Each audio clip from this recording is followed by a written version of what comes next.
make the stacks blow, rolling smoke out my nose, leaning on the console. I ain't seen no asphalt in about 10 miles.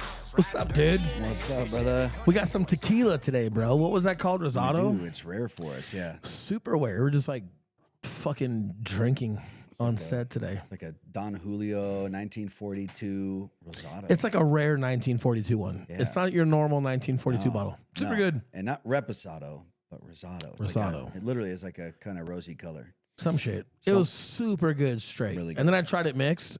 Not as good mixed. Not as good. No, it was like you said when you open it, it's like, dude, smell how buttery this Yeah, it smells. is. Yeah. Like, great. Yeah. We got this 25-year-old one over here. We just didn't crack it. Maybe later. That's right. That's right. Well, Good week so far, man. We've been Great week. crushing coaching. We've been crushing, weekly webinars. We've been crushing events. We've been crushing just clients and things like that. And let's dive into some. You were talking about CEO shit. well, Of like, yeah. hey man, let's dive into the mindset of like just CEO stuff and how people can approach their own business same way. Yeah, we had an event a couple weeks ago called the Agent CEO. Yep, that's And- teaching realtors how to like just have the mindset of a CEO for their business. Yep. And and I think, man, just that's been the big approach for us for probably the past like 3 years or so, right? When we first started and got together, it was like, man, just grinding, right? Yep. And a lot of time together, a ton of practitioner stuff, and still practitionership, but just really our intention, I think, is the biggest thing that has changed is in terms of thinking like a CEO, right? Dude, everybody just has to redefine how they look at things. I'm not sure what it looks like in other industries, but like especially in real estate or like lenders, they're just kind of clocking in and clocking out every day. Yeah. And they're just working in the business on whatever client that they've gotten at the table that they're working on, and they get 2, 3, or 4 in a row, and then they get so busy they can't work on everything else. So even if they were working on some on the business shit, it goes to the wayside because they're too busy stuck inside the business. Yeah, Right. yeah. So Well, and I think at most where people stop is they understand the concept of the whole working in the business versus on the business sort of concept, right? They get as far as that, but then they still don't get to the point of where they're delegating or even have their brain space freed up enough so that they can zoom out a little bit, take this, like look at their business and see, okay, where is this actually going, right? Like the bigger picture thing of like what a CEO actually does. people just like money right now, man. Mm-hmm. Even when they understand the concept of like building something, like when you got right now money coming in, you don't necessarily want to give any of that money away to somebody that can help. You don't want to hire anybody else on. Like you want to just continue to do the same thing or do everything yourself to keep as much money in your pocket as possible. Yeah. Not realizing that like, hey man, not scaling, it's not going to get you anywhere. I was talking to a guy that I coach, Evan, super good dude. He's scaling and he's doing really good. But here's what really kind of hit him as I was like, hey man, like he's getting ready to be a father, right? Having his first is he? kid. And Yeah, that's cool. congrats, right? And I was like, hey man, babies don't need much. Mm-hmm. Like I remember when we were first having babies, dude, like they don't give a fuck what brand their onesie is. Mm-mm. Obviously they need breastfeeding and formula and what, okay, got it, right? Like, but I was like, brother, kids don't really start costing you money until they get older, man. I got kids in private school, club sports, independent sports, like food.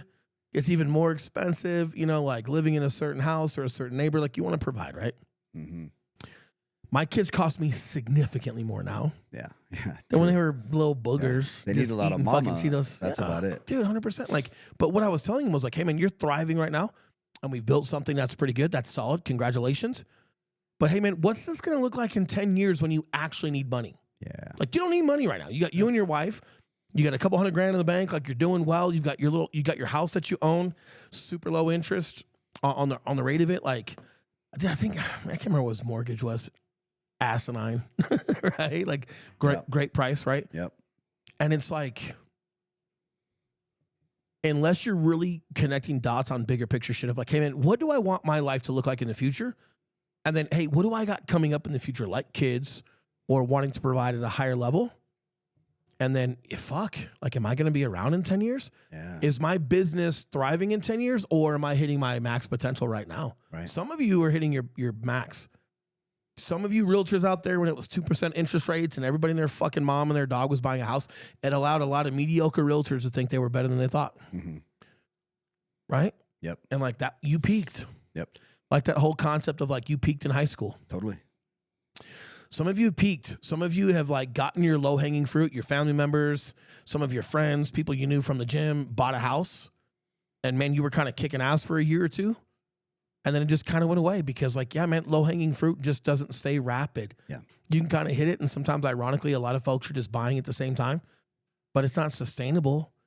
You know, like you can be a flash in the pan for a year or two. A lot of people, dude, can have a good year or two, right? But how many folks can really like sustain business over time? Yeah. Even worse, man, the people that had that or just got into the industry within the last 5 years, they think that's the norm, right? Like they got into it, had a couple good years during COVID, and they're like, oh man, this is how real estate is. Bigger. Yeah. Yeah. So like, let's just break that down, right? Like when we look at like CEO position. So how we see it like in real estate. So we created agent CEO, right? And you guys, if you guys are not in real estate, that's okay. You can do the same exercise for yourself. Pull out your phone, pull out a notebook, but like, let's just dive into it, right? We have inside of agent CEO, let's just go to our first pillar. We have agent brand. Correct? Now, agent brand, this is our brand. What does our brand and our business look like? Mm-hmm. As in our logos, our colors, our fonts that we've chosen, you know, like our look and feel and style of our brand. That way, no matter what we make, listing signs, social media posts, handouts at open houses, shirts, like you name it, everything is congruent and consistent across the board at a professional level. Yep. Independent from just the brokerage that we hang our license at. Like, what does our personal brand look like? I know everyone says, hey, your personal brand. Like, oh, what's a personal brand? It's you, and it's how you make people feel. Like, yeah, for sure. Got it. Stoic. But you also just need literal brand. Mm-hmm. And it can't be just some bullshit off a fucking Fiverr that you did yourself. You've got to have real vector files. You've got to have real typography. You've got to have real specific colors. You can't go tell a company, I'm navy blue and red and white. Like there's 2,500 navy blues. Yep. So you're leaving it subjective to whoever's making your stuff. Doesn't sound like that big of a deal, but it is. Every time you're making anything for your brand, marketing-wise, material-wise, like it needs to be congruent. It needs to have an identity. That way, as people continue to see your branding, it's readily identifiable. Yeah. And when it's readily identifiable, it's also consistent. Because if people are seeing your brand a lot, they're also going to notice the discrepancies in it if it's different every time they see it. 100%. Just can't have it, okay? Like from a local level to a bigger level, depending on how much you market, it needs to be congruent. And it'll keep you from doing things quickly and easily at scale. Yeah, like, man. And when you're having a company make you shit, guess what? I send them my brand guide. Yep. If you and I were to make flyers or banners or handouts or listing signs, or let's say we're going to throw an event next week and we need shit right now. We need these big banners hanging over the stage. We need some vertical stuff for outside the doors. We need this one where people are going to take pictures. Well, the company that makes all that shit for events, they already have all those canvases cut. Right. What they have to do is put your shit on it. And instead of them having to try to figure out what blue or what goes with what, like if I send them a one-page brand guide that shows my text fonts, they have my vector files to my logo so they can be shrunk or blown up and not pixelate. Mm-hmm. They have my specific color codes by a 10-digit number of what it is. They literally plug and play with that fucking brand guide. They could make me whatever I need, and they could ship it to me right now. Yep. And it'll look on par with all the other stuff. And how much better are you working with companies when you have a brand guide that you can submit versus them trying to figure out what you're supposed to be? Right. And then you don't like it. Oh, this didn't come out right. Or no, yeah, I'm navy blue, but like, are you sure this is navy blue? Like this doesn't look like navy blue. This looks like more of a royal blue. Mm-hmm. Or this looks more like and then you're sitting here having a debate with people that made this shit for you versus like, hey man, just tell them the specific number that your color is. And they're going to type that into a computer because computers don't know colors. They know numbers. Yep. They're just going to type this shit in. And they're going to shit it out. Or you're going to look at it and say, good enough. It's blue. Fuck. Yeah. But the point is, you need a brand. Yes. Right? For identity. And dude, just to look and feel like we've probably built 50 brands. No, probably 35 in the past 6 months.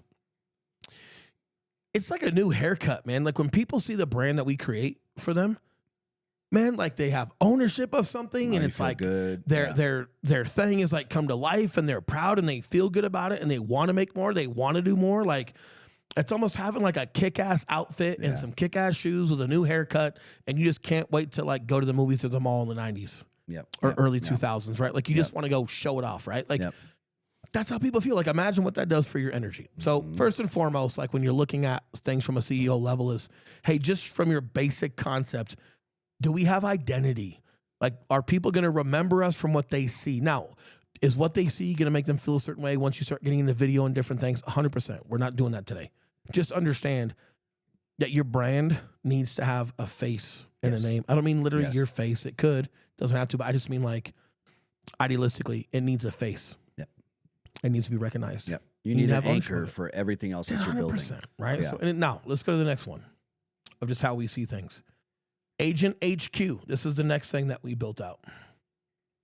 As in agent headquarters. This is our headquarters, right? Eli's been building this for the past 2 years.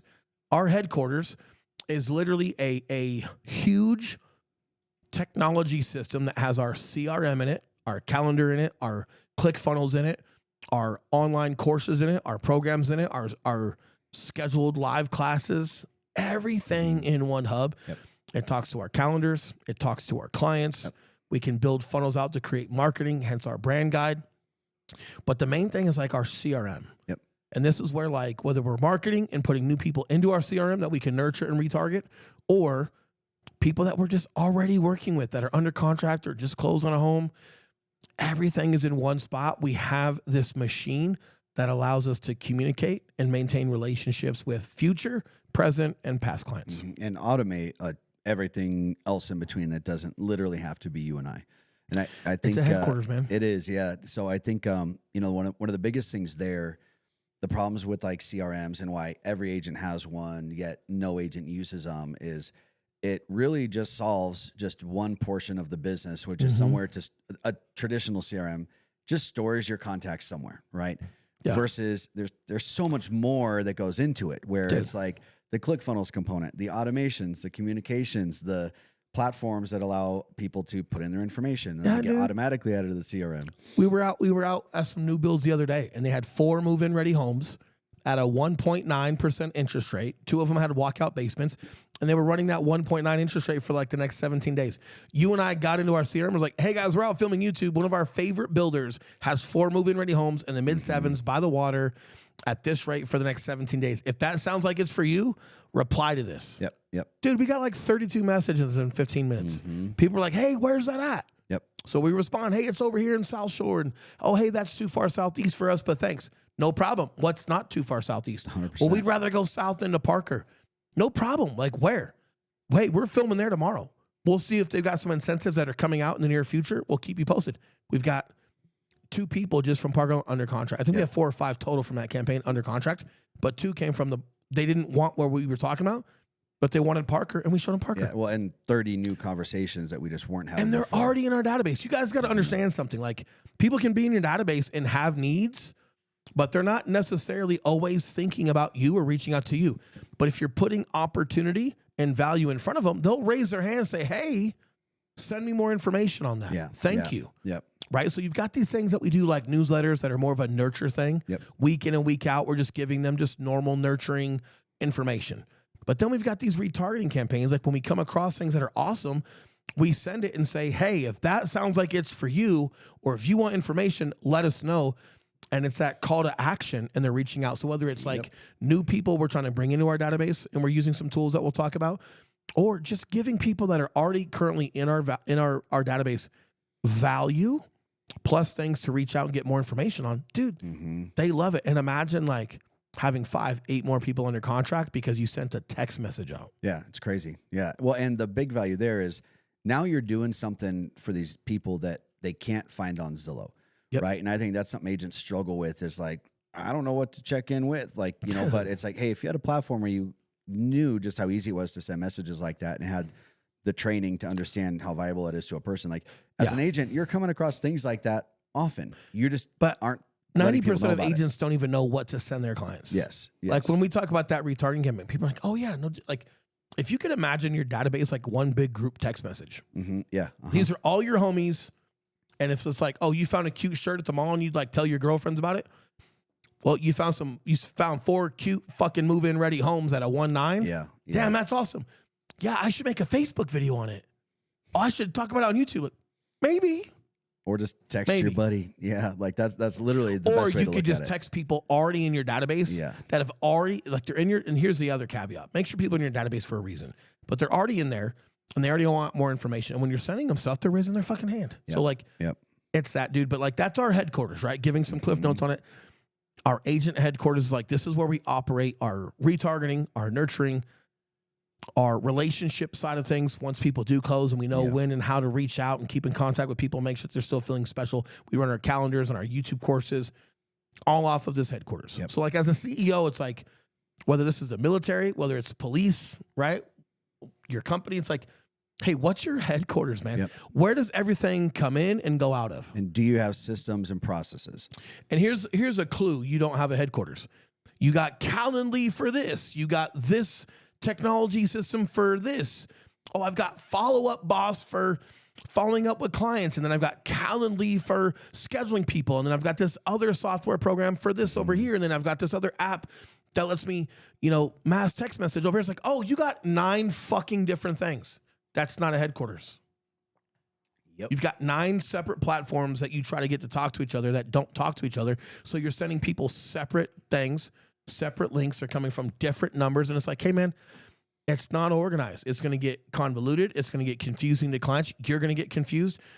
And if you got 9 different things to operate, you're not going to do them well. Well, and you know where that like perfectly coincides to and why that's not a good solution is because this next part of this agent CEO thing, almost next, but it's one of them, is tracking your metrics.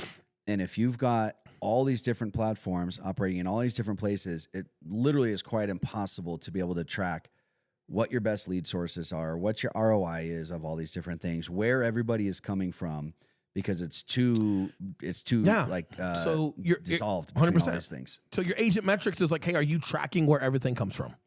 We'll get into different things that we do with funnels and YouTube and social media. But the bottom line is, regardless of where we're getting business from, we track it. We know everyone, where they come from, where they were referral. Oh, they were? From who? From where? Like any little bit of detail we have because we track everything. You need to track everything because you need to understand where business comes from. And wherever business is coming from, you should do more of that. A lot of you don't really know where you kind of ballpark where you think things come from. Or you count a referral as a sphere deal. The number one amateur move, maybe not number one, top 3. When I'm talking to agents, whether it's coaching or people talk to me about their business, and I'm diving in, if we're running like a meeting, I'm just going through like running an audit on their business. And I'm asking them about where business comes from. And they don't mention referrals. I'll ask them. I'm like, oh yeah, well, like referrals come from like, my friends, and I'm just like, hey man, what about past client referrals? Oh yeah, those too. Listen to me. A sphere deal is not a referral. Okay, it's an organic deal that came from your sphere by itself, wasn't recommended from anyone. If someone's referring something to you, it's a referral. And then who are they? Are they a friend? Are they a family member? Are they a coworker? Are they a past client? What? We need to know, because there's different ways to lean into past clients to create referral opportunity. Okay, we can talk about that. There's different ways of like, well, Will, what do you mean coworker? Like maybe it was your wife's coworker. Maybe your wife's a school teacher. And your wife had a parent or somebody that was talking at parent-teacher night, and and then before you know it, you're getting introduced to them and you're helping them. Oh man, how many times has that happened? Oh, well, then this other teacher down the hall from my wife, they bought a home. Oh, weird. So 2 people have been referred through your wife from the school. Have you sponsored any school events yet? Have you put your fucking real estate brand anywhere around that school? Did you sponsor field day? Were you the cotton candy machine for the fucking 5K? No? Why not? Because you're not even thinking of doing it. But it's like, hey, man, those aren't sphere. Those are referrals from who, from where, and then how can I lean in to potentially create more opportunity where I'm already gaining opportunity? But if you're not tracking it, then you're not going to have these very simplistic, very elementary ideas of like, hey, first and foremost, as a CEO, what's highest and best use of my time? We run a team of 12 now, plus 200 realtors that are below us, plus 4 different lanes of business. So there's a lot going on for us, right? Not that we're the biggest company in the world, but we're growing. Mm-hmm. It starts, though, with like being the CEO of yourself. Like if you're an independent operator right now, whether you're doing HVAC or you're a realtor, you're a lender, whatever it is, you're your own CEO right now. You have to decide, like, hey, what's my highest, best use of time? Of in the business, which I would be like your transactions with clients, right? Like if this were a grocery store, in the business is like checking people out at the cashier station, stocking the fucking shelves, making sure prices are appropriate. That's in the business. On the business would be telling everybody you have a fucking grocery store and you should come. That's on the business. I'm trying to grow my footprint, right? Mm-hmm. Well, how do you identify like where your highest and best use of time is? You guess? Yeah. Motherfuckers guess, dude. Yep, they do. Hey, if you're tracking your metrics and you know where things come from, then when silly shit like I'm talking about, right? Where it's like, oh, shit, I go pick up my daughter from school, and while I'm there, I'm talking to parents and hanging out, and then like I've helped 2 parents buy a house. Yep. Oh, okay. Now, would that be Sphere? Kind of, sort of, because it's organic to just your surrounding. It's not a referral.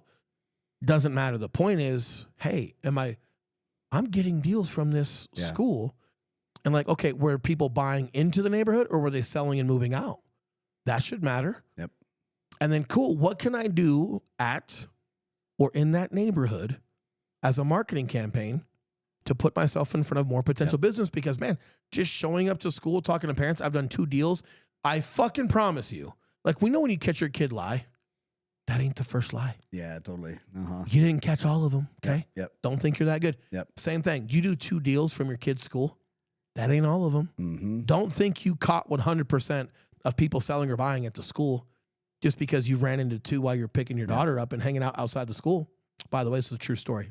I was picking Chloe up from school, right? Yeah. Early on in my early days, year 1 of real estate. But it's like, cool, what can I do there? Can I do the field day? Can I do the 5K? Can I do some door hangers or different things in the neighborhood that says I'm your neighbor? Like, what can I do to lean into where I'm getting? I don't have those ideas, and they don't make it to the whiteboard and get graded as far as like when I'm looking chronologically, what lane of focus I'm in and what my highest and best use of time is until I can really look at where business comes from. Meanwhile, you might be out spending a ton of time doing open houses. Chasing shit that doesn't work for you. A ton of money on farming that hasn't produced anything, but someone said that's what you need to do. Like... cold calls. Yeah. Cold call. Exactly. But that's what someone said. So. Hey, I built my whole business on cold call. Hey, if you're not... Who do I sound like or not? Hey, if you're not cold calling right now, I don't even know what you're doing, man. I've been cold calling my whole life. I sell every house in Florida. I don't want to say his name. I'm being funny. And he's a cool guy. There you go. Okay. He's got a great newsletter. We'll say Grant Cardone. It's not Grant Cardone. But you know who I'm talking about. Yeah. But the point is, it's like, hey, man, it's not that doesn't work. It's that, like, he figured out what worked for him and then he leaned into it. Totally. Yes, totally. The bottom line is you got to figure out what works for you and you got to lean into it. And I'm going to tell you this much. It's not that I'm against cold calling. It's that there's so many different ways to create value and put that value into the lap of people at their convenience. Cold calling becomes an obstacle, becomes a chore for people. Yep, I agree. There's so many different ways to get value, bro. Yeah, there is. So like if you're the one agent cold calling, when there's other agents that are creating exuberant amount of value that doesn't hinder or bother or take up people's time, like our YouTube channel, people call, text, and email at their leisure. And we do over 100 homes a year from that fucking thing. Do you know how many fucking times I've shared a Zillow link on a home I thought they'd like from Zillow? 100%. Yeah. And they're not looking at one Zillow fucking agent. No. They've been watching our channel for 6 months. They love what we're doing. They love that we provide value. They know, like, and trust us. They appreciate what we're doing. They're our clients, man. Yeah. And we didn't bother them. They watched our channel when they wanted, for as long as they wanted, where they wanted, how they wanted. Sometimes on their TVs, sometimes on their phone. Yes, analytics will show you that. 70%, 60% of the people that watch our channel are watching it from a fucking TV. A lot, yeah, over 50%. Which means they're sitting down watching it. Okay, not just passively looking at it on their phone in their car. Yep. But there's just so many different ways to create value. But what I'm getting at, though, is like, can you get value in front of people at their convenience without taking up time? So it's not that cold calls don't work and certain things you can do in neighborhoods don't work and eventually you can build a reputation in that neighborhood, 100%. It's one-dimensional. We'll get to that in a second. But the bottom line is when you're looking at this as a CEO, whatever works for you, fine, but are you tracking? Yes. Because you should be able to tell me what works for you. That way we can figure out what we can do creatively to lean in and triple down on what's working and then mitigate or get rid of what doesn't work. Because sometimes it's not working because of you. And it could still be a good idea. Let's mitigate it. Let's try something different. But if it's still not working, it's like, hey, let's take the time that we're trying that with and let's lean that back into things that do work and let's 10x the things that do work. That time's important. Sometimes multiple things are working for you, but one of them takes substantially more time and money and gives you a lower ROI. Typically, the things that take the most time create the least. It's interesting. And you can't scale it. Like, that's the other thing too. Thinking like a CEO, man, our YouTube channel is something that is great. It's established evergreen, pillar. it's scalable. It's evergreen. It's massive, right? Bro, we've had people move from Italy to Denver. And they found our channel. Italy, Who Australia, the fuck around can cold call Italy knowing who's moving to fucking Colorado? Totally. Like, when you talk about reach to targeted audiences based off of fucking titles and what you're doing, it's amazing. But what I love about YouTube as well is it's evergreen. They can binge watch and watch as much as they like while you and I are sitting here on a podcast or we're out showing clients homes. Totally. They're watching our shit and it's not taking up any more of our time. We're not doing the whole trade time from anything. Well, and someone could come to us right now and say, hey, you guys will add an extra $1 million to your pipeline if you go and do this new door knocking strategy that I've learned, right? We would say no to it because it's like, hey, if there's something that could make us $500,000 but doesn't take our time, we can scale that up to $4 million versus just this one thing right now that can make us this, but we can't scale that and it's only going to take away. If you're going to do something that scales your business by $100,000, $200,000, $500,000, or $1 million, and it's taking every ounce of your time to do it, and it only works if you're out doing it, congratulations, you just created a fucking job for yourself. Yeah. You don't have vacation days. You don't have time off. You ain't going to fucking baseball practice. You ain't fucking going to get fucking couples massages without sacrificing financially. You're going to be punished every time you take fucking time off, which means you fucking won't. Like, you got to figure out how to scale and decentralize your business so you can work it. Part of that is hires and different things that we do. We'll get to that in a second, right? But metrics is huge, okay? Next thing we've got is what we call agent funnels, okay? And we coach and train all these. I'm just writing these out for the audience on the podcast today so they can see how my brain works. Agent funnels is like, hey man, what are your funnels? Like, where does business come from?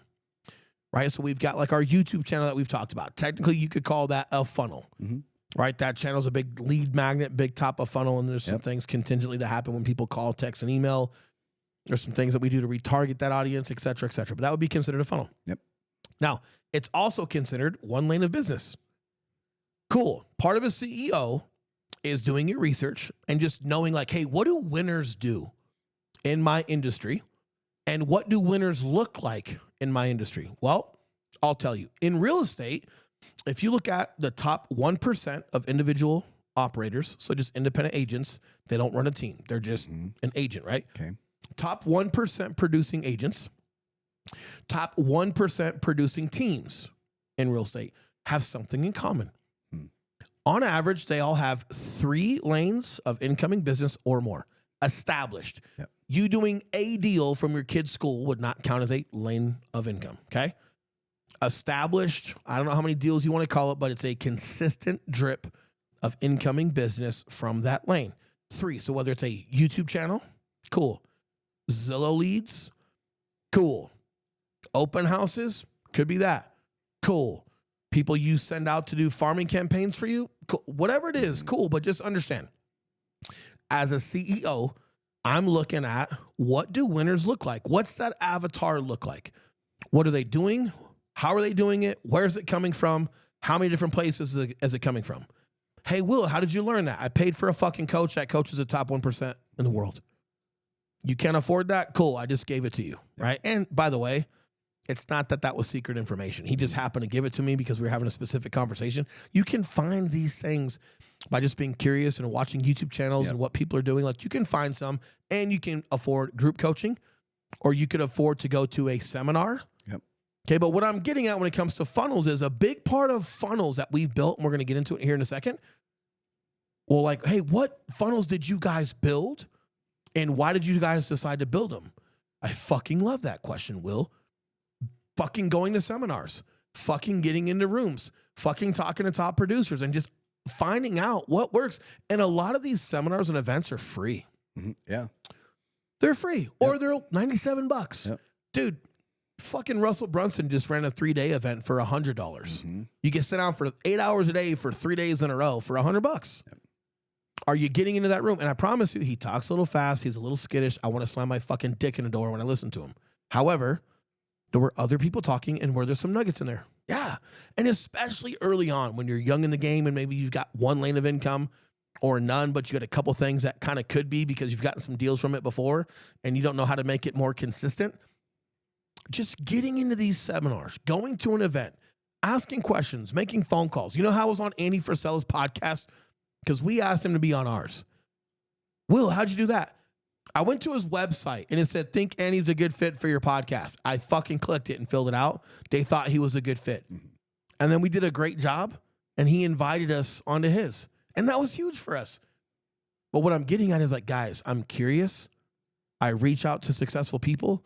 I ask questions and we fucking apply the shit we learn. Yep. But going to seminars, speaking to coaches, going to in-person events, you and I have analyzed along the way when we started a YouTube channel that was the next step. Yep.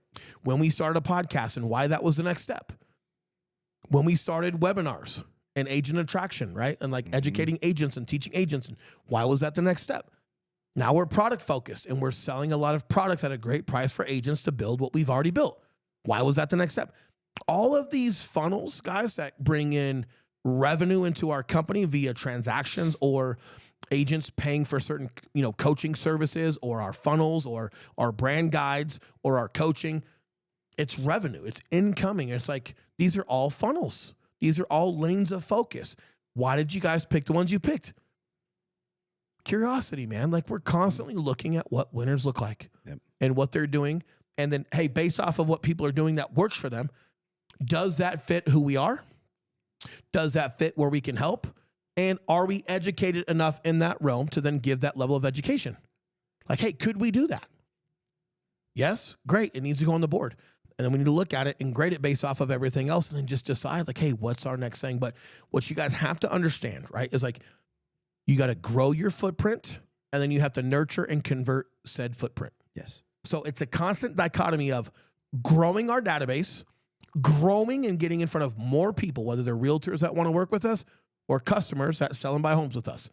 We're growing our footprint. We're getting in front of more people to see what we can offer them, to see what problem we can solve for them. Mm-hmm. Buying a home, selling a home, becoming a better realtor, becoming a better lender. Got it. We solve problems for you based off of products we can build and coaching we can help with. Or our realtor services for traditional sellers and buyers, correct? Yes. So regardless of what audience you guys are looking at, our real estate audience, our realtor audience, or our consumer audience, it's the same thing. We solve problems at a high level for both audiences. As a CEO, it's the dichotomy between growing those audiences and then nurturing and retargeting those audiences to convert them into a client. Yep. That's how this whole thing works. And it's all based off of education, value, and availability. How do they know I'm available? I better be in front of them. Yep. Right? Yep. But it's that, man. And I think the important thing to note here is that you're not a realtor, guys. Like you're a marketer at this point, right? Whoever you are, you're not a plumber. Yep. You're not an HVAC. You're not a mechanic. You're not a fucking, esthetician. Yep. Okay. You are a marketer. Yes.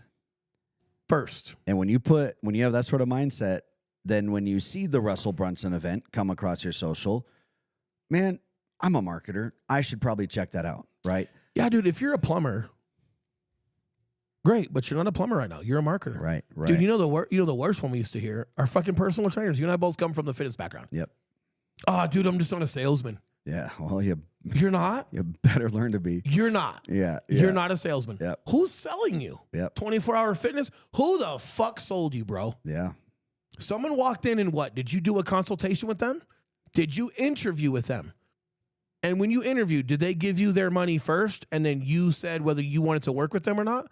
Or did they come in and speak to you and then felt good about you and then the money happened? Did the money come first and then you turned them down? No.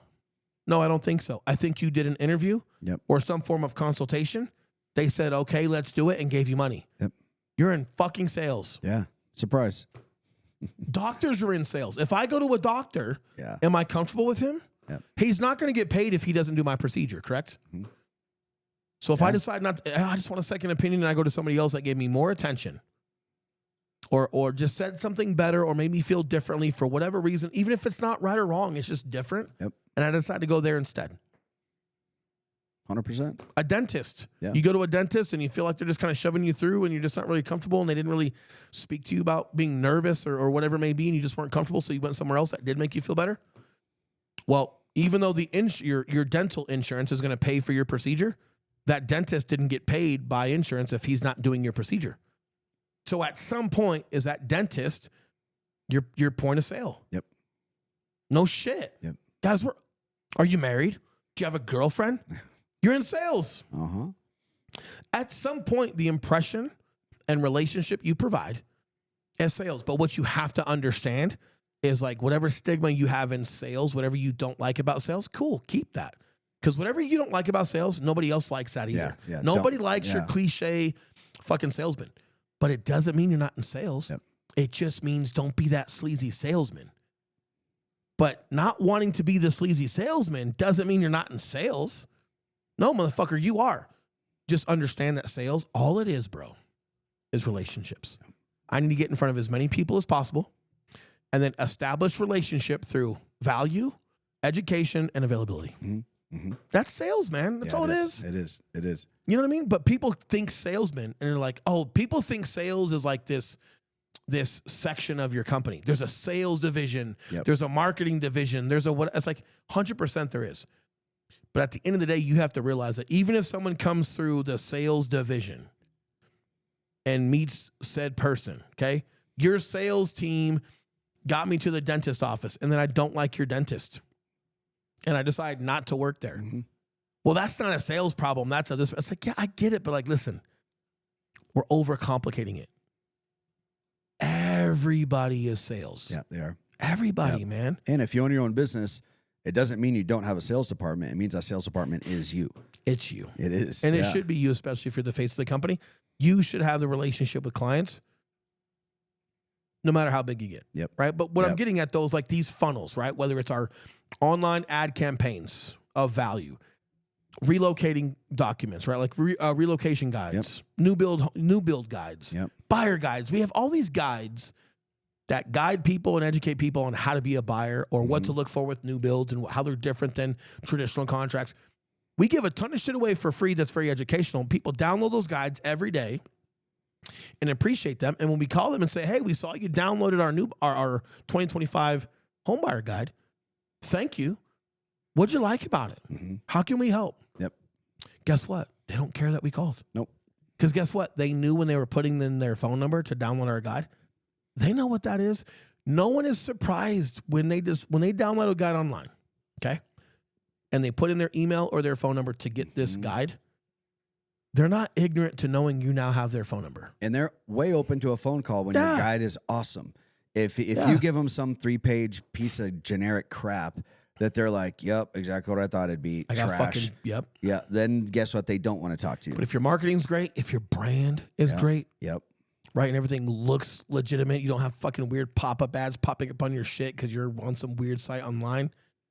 No, they like it. They appreciate it. But the point is, whether it's the guides that we have online that get targeted to people that are on our social medias or watch our YouTube channel or cold audiences, we've chosen to do those because they work. Yep.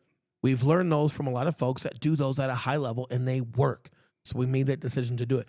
But these funnels we're making, the online funnels or physicals like our YouTube channel, our realtor events, an in-person event is just a funnel. Yeah, totally. It is. It's like the event itself is like the lead magnet, right? You're going to market it. People are going to register to show up, correct? You're getting their phone number and their email. And then, if you can get half to show up, that's pretty good. We typically get 73 to 82% people to show up. We have a really high show up rate to our in-person events. Great. Guess what we're doing at our event? Educating them and being available for them. Guess how many convert to joining our brokerage or purchasing something that we provide that helps enhance their business? A lot of them. And then guess what happens? It works. And then we get testimonials. And then we sell even more because people know that it works. But the point is, an in-person event, okay, the in-person event itself is just the top of a funnel. That's just the lead magnet. That's the attraction piece that gets people to like raise their hand. Yeah. Show up. Hey, yeah. And dude, you're building a community. Yep. So again, whether it's digital, like a Facebook ad with a home buyer guide attached to it, or a YouTube channel, or an in-person event, understand, guys, these are all just funnels. Whether it's in-person, digital, YouTube, they're funnels. Understand it. We choose to do the ones that we do based off of research, being curious, talking and speaking to winners, speaking to people better than us, figuring out how it's applicable to us, how we can execute and provide value. I'm not throwing funnels out there that are just schemes that I can't actually provide value on. Yep. Or again, things that they can get on not from you. Correct. Right? Like one of the most common Facebook ads that you still see agents running, and this is why agents say Facebook ads suck, is because they're running these home search ads. And it's like, get your list of homes under 5. Everyone can go to Zillow to get that, right? And if they happen to click on your ad out of convenience of it being right there, they're definitely not open to a phone call because they literally just did that to save themselves a couple clicks. They actually have no desire to talk to you. Might not be looking for a home. I just want to see a picture of a home. Or if they are, there's a very good chance they already have an agent. 100%. We got 6 minutes left. I got to get you out of here by 2:26. Let's do it. Next pillar, agent coaching. Yes, sir. Okay. As a CEO in first person, I'm paying attention to coaching, not me coaching people. Yes, I coach people. We'll talk about it in a minute. I'm talking about my own coaching. We spent thousands of dollars for coaches. You don't need Grant Cardone. You don't need Andy Frisella as your coach. You don't need a billionaire as your coach. They're too far away from you. Yep. It's intangible. You can't connect dots. It won't make sense to you. If you can find guys that are just ahead of you in business, you'll climb the ladder. But if your coach is like 20 ladder steps ahead of you and there's nothing in between, you're not going to make the leap. You need people just ahead of you where you can connect dots and it makes sense. So we've spent anywhere from a couple $100 on some things here and there to a couple $1,000 to, dude, our coach now, Ryan, dude, he's $100,000. But we're ready for him. We've built our business up. We have a machine because he's not building shit for us. Yep. He's helping us call calls, call plays, and execution and giving thoughts and pivots on the marketing side of things. But we got to build it all. But we have a machine to build it, right? But the point is, as we've grown along the way, whether it was a course, whether it was a 3-day boot camp, some shit worked, by the way, some shit didn't. I've spent $25,000 to find out what I didn't want to do. By the way, we spent $25,000. Well, that's valuable. Like, dude, you pulled value out of that, even if it's not finding out what we saw how this person organizes their content, et cetera, et cetera. We also saw, wow, you'll sell this for $25,000. We need to be in the game. Because if you think this is good for $25,000, my shit's worth $100. But nobody knows me yet. Yep. So you got to go earn your your keep, right? But we knew, hey man, we're not doing that type of speaking. We're not going in that direction. We're going to stay focused, hyper focused in real estate. Yeah. Knowing what I didn't want to do, even though we spent money on it, saved us time, saved us even more money, and we still took value with how things were materialized, how they packaged shit to then teach. We took some things out of it, right? And then, but ultimately it was like knowing, oh, we just don't want to go in that direction, so we go here. But the point is, as a CEO, is your constant, not just curiousness and going to seminars, but like real coaching to figure out what your business and brand need as it continues to climb, to making sure that it climbs. And I'll tell you this much. Our coach now, Ryan Pineda, great fucking guy. He's not for me. I love him. He's a good buddy of mine now, right? I spoke at WealthCon. We've done cool shit together. He's more suited for you and Sam. Yep. He's at heart, he's a marketing guy. Yep. He's a behind the scene, click these buttons, split test these fucking thumbnails. You guys are the ones that build it all with our marketing team. You guys are the ones that click the fucking button. That's not, mine is leadership and development. That's my forte. Yep. Ryan, as a CEO, even though we're both CEOs, I come from a leadership and development background. He comes from, he's great at marketing. Yeah. But he's also, as in the technical side, he's also a great CEO of his company. So what I think is interesting is almost observationally from CEO to CEO, okay, who is he putting time into? how much access does his team have to him? Yeah. What is he doing throughout the week where it's like, man, he's doing a 1 hour thing over here, but then they're not getting him for this extra amount of time, but then his other people are. 100%. But it's also just as a CEO realizing, man, just because we can afford a $100,000 coach right now doesn't mean I go get the guy that's like even more famous and really fun to hang out with because I can take all these Instagram photos with, but we're not growing. We got the coach when we pulled the trigger on it that was best for the team. Yeah. Ryan and I get along great. Yep. But he's not really coaching me. If anything, I'm like his assistant coach with you guys. Yeah, totally. Because you guys will talk about stuff and it's not my forte, but I know how to keep us focused. I know our highest and best use of times. I know if there's a breakdown in communication, and I know where we need to close gaps. And I've been able to help Ryan understand where he can help you guys with that. And I've been able to help you and Sam understand how to communicate more 100%. Effectively with Ryan. Yeah. So I'm kind of like the bridge that gaps it. But the point is, you'll see a lot of people that want to go get a coach per se when they start making a little bit of money. That's like fun to hang out with, or you can take photos with and like, hey, look, I'm with so-and-so. And it's like, yeah, cool. But like, is that actually creating an effective business? No. You're going to be a flash in the pan. You're going to be around for a year or two. You're not going to continue to make money. And it'll face. Ryan is like, hey, man, he's not necessarily like Will's personality type or, you know, Will's. No, man, we're not two peas in a pod. We're both high effective dudes. But again, the reason why we decided to pull the trigger and say yes on Ryan, right, when he approached us with it, was because he was the best fit for what the team needed, for where our business is at and what it needs. Yep. And as a CEO, like that's the fucking decisions that you make. Yep.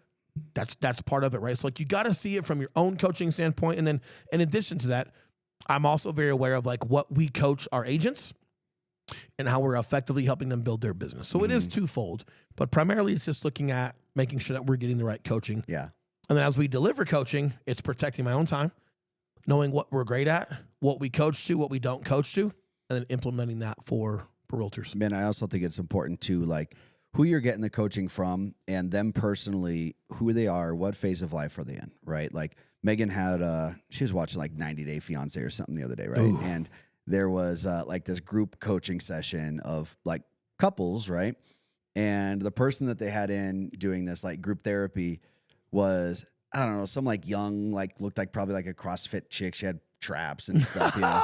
But I love how traps are automatically you do CrossFit. Correlated to CrossFit chicks. Yeah. And my thing was like, hey, if I was in that group, I'd raise my hand, and the first question I'd have for this self-proclaimed, she called herself like a life and spiritual coach. I'm like, oh God, would be, how long have you been married and how many kids do you have? Because that's what's important to you. Because if you're some single CrossFit chick and you're in here, no offense to CrossFit, but if you're some single chick giving relationship advice to this group and stuff, I want to know how successful have you been in your relationships, and does like where is this coming from? Where's your advice? You're married. You're about to have your second kid. You guys have been together for 15 years. You understand compromise. Dude, yeah.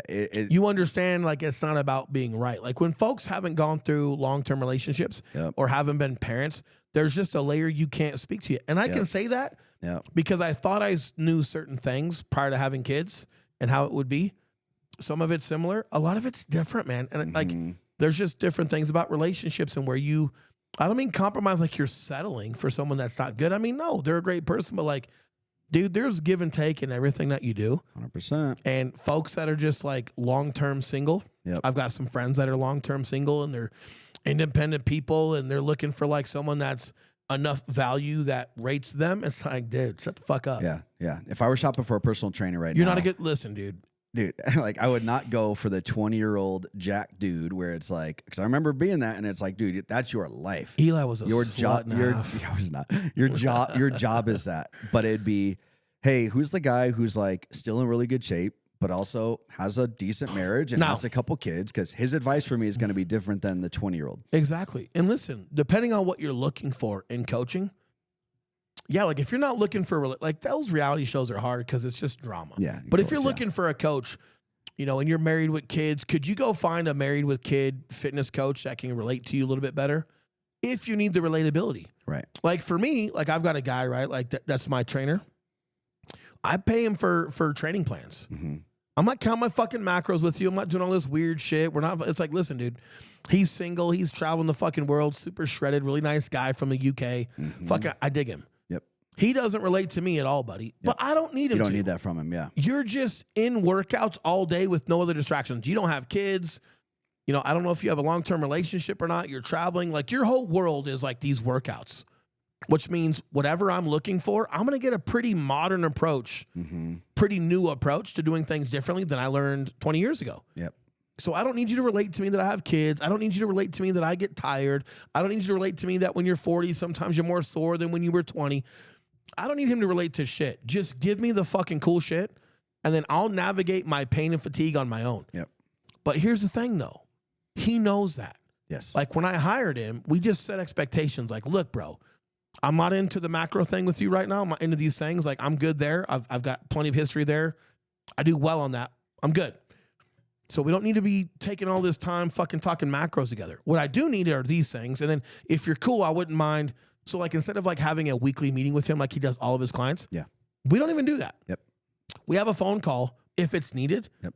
Because I don't need a babysitter. We're not doing like all these different progress pics, and it's not that stuff's not valuable. I just don't need that from him. Totally. Here's what I need. Throw me the best fucking workouts you got. I'm a fucking bro. I love supersets and giant sets and shit, but like, hey man, I haven't thought about prepping workouts in 20 years. I'd like to see some new shit and how you guys approach it. Throw me some cool shit, but listen, I'm a bro style guy. Throw me some mobility, but I'm a strength training guy. This is what I like. Throw it. And then, dude, him and I text back and forth when I got questions and shit, and it's perfect. But like, dude, I know what I'm looking for. I know what I need. I've set expectations with him. It cuts the fat on all the other bullshit we don't got to do because I'm not asking for it. And it lets us just stay hyper-focused on what I'm asking from him. Based on, hey, dude, I'm not going to do macros. Like, straight up, I'm not taking time to do that. He's like, yeah, cool, mate. That's what makes it a good coach. He's like, where do you eat, mate? You fast food? I'll fucking tell you what to eat. Yeah, right? Yeah, cool, man. Like, because he understands my lifestyle. And he also 100%. knows, hey, dude, I'm more than capable of knowing how to lose weight on my own. I'm pretty savvy. Like, I'm good. But it was just setting those expectations. But my point is, though, you know, no, he doesn't know what it's like to be a father. No, he doesn't know what it's like to be married. But I don't need him to coddle me or feel bad for me. Just give me the shit and I'm going to get it done. Yep. And if I don't get it done, cool. But I know how to answer. Like, I know how to answer to myself. I don't need a fucking babysitter. Because you know that, like, that's the difference right there. If you were somebody who's like, you don't know what you are willing to do or not do, then you should probably get a trainer that has kids and a wife, so there's no excuse. Because then that would be, hey, dude, this is like, if you really want to do this, this is the way to do it. But man, with kids and this and dinners and all this stuff, it's hard. So here's this alternative version where you can still accomplish the 100%. Same thing. Here's what I'll leave you with, dude. All the homework for all of you that are listening to this, because we got to get out of here. Eli's got some meetings. Anyone that reaches out to our fucking Instagrams, I respond to. So if you got questions or if you need help or if you want like an opinion on your business, what you do, whether it's real estate or not, and I can help, I'm going to throw you some advice.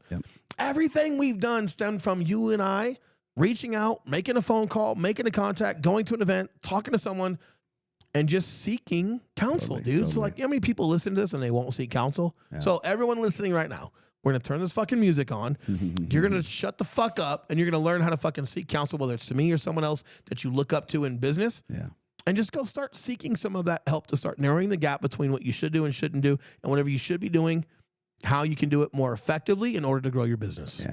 But at the end of the day, you're the CEO, which means the growth and stability of your business is on you.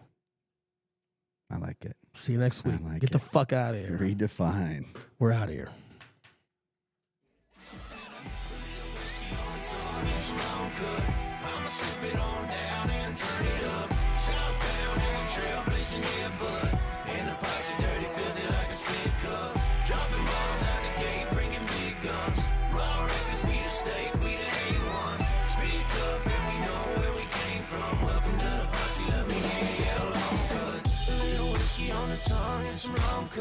I'ma slip it on down and turn it up. Southbound and we're trailblazing, yeah, bud. And a posse dirty, filthy like a spit cup. Dropping bombs at the gate, bringing big guns. Raw records be the stake, we the A1. Speak up and we know where we came from. Welcome.